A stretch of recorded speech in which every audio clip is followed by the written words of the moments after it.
मी पावलं उचलतोय।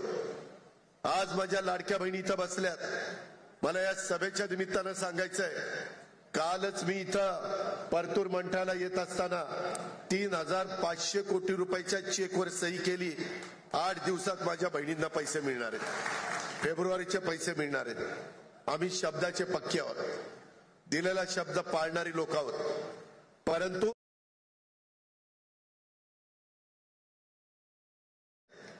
त्याच्यातून लाडकी बहीण योजना आणली, किती आमच्यावर टीका केली।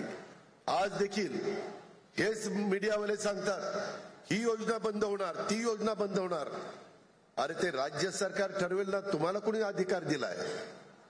त्याच्यामध्ये मी अर्थसंकल्प मार्चच्या दुसऱ्या आठवड्यामध्ये सादर करणार आहे ना, त्यावेळेस राज्याचा आर्थिक शिस्त, आर्थिक घडी बसवण्याच्या दृष्टिकोनातून मी पावलं उचलतोय।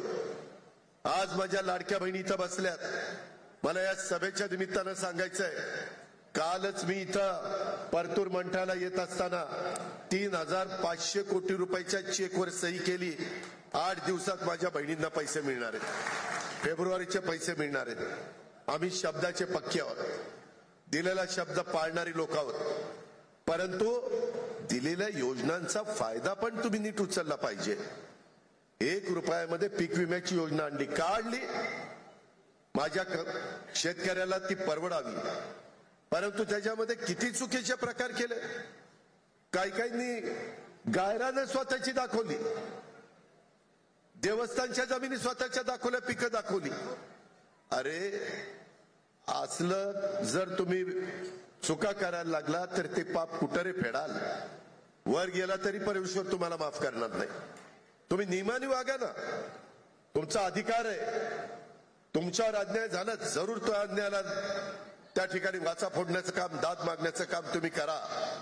तो घटनेचे शिल्पकार डॉक्टर बाबासाहेब आंबेडकरांनी संविधानाच्या माध्यमातून तुम्हाला दिलेला अधिकार आहे, त्याचा आम्हालाही आदर आहे, तुम्हालाही आदर आहे, आणि त्याच रस्त्याने आम्ही पुढे चाललोय।